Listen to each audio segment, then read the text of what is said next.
Good day everyone, and also to you, Ms. Moira Abismo. Today, I'll reading my essay about the agricultural applications of the alkane and alkanes. So, the alkanes is the single bonds between carbon atoms, and their general structure of alkane is CnH2n plus 2.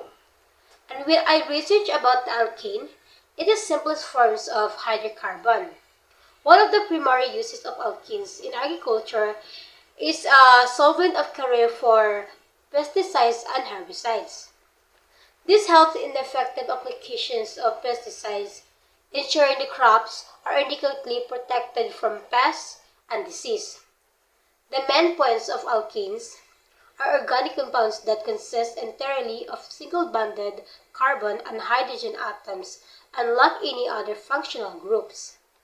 Then I researched the three groups of alkanes, and it is a linear straight chain alkanes and branch alkanes, and the last is cycloalkanes. And alkenes on the other hand, it is our saturated carbon containing one or more carbon double bonds. This structural feature makes alkenes more reactive than alkanes, lending them to a different set of agricultural applications. And the general structure of alkene is a CnH2n.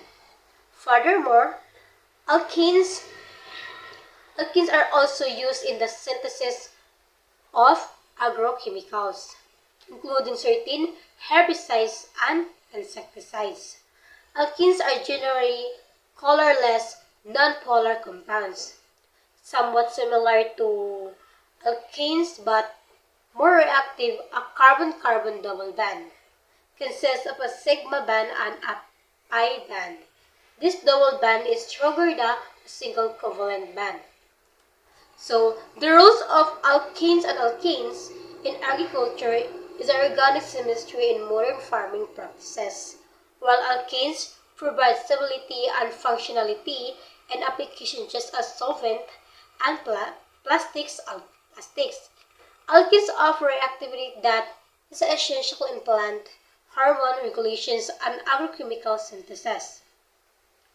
Together, these hydrocarbons contribute significantly to the efficiency and productivity of agricultural systems, helping to feed a growing global population.